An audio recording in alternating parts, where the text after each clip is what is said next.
Hi అండి. ఈరోజు మనం చేపల పులుసు చేద్దాము. చాలా బాగుంటుంది. ఈ విధంగా చేయండి ఒక్కసారి.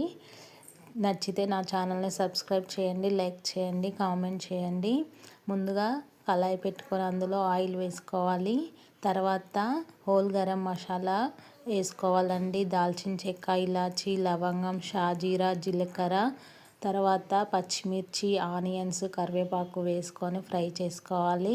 తర్వాత ఒక స్పూన్ అల్లం వెల్లుల్లి పేస్ట్ కూడా వేసి ఫ్రై అయిన తర్వాత ముందుగానే నేను ఒక 2 onions, medium size onions gas పై కాల్చానండి.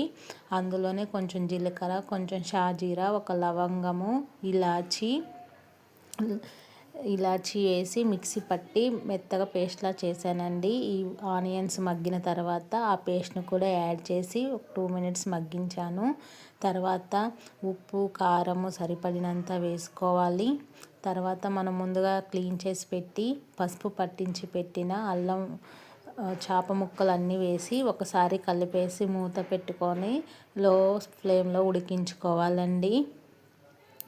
ఇలా ఉడికిన తర్వాత ఒకసారి టెస్ట్ చేయాలండి, గరిటెతోటి ఉడికిందా లేదా అనేసి. ఇలా ఉడికిపోయాయి. ఇప్పుడు మన టేస్ట్కి, పులుపుకు తగినంతగా చింతపండు పులుసు యాడ్ చేసుకోవాలండి.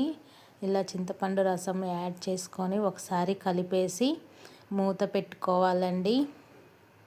మూత పెట్టుకొని ఉడికించుకోవాలండి. చేప ముక్కలు ఉడికేంత వరకు ఉడికించుకోవాలి. ఇలా ఉడికిన తర్వాత అందులోనే కొంచెం 1/2 స్పూన్ గరం మసాలా, 1 స్పూన్ ధనియాల పౌడరు, కొత్తిమీర వేసుకోవాలి. లాస్ట్లో మెంతులు, జీలకర్ర, ధనియాలు పట్టించిన పిండి 1/2 స్పూన్ యాడ్ చేసి మొత్తం కలిపేసుకొని దింపేసుకోవడమే.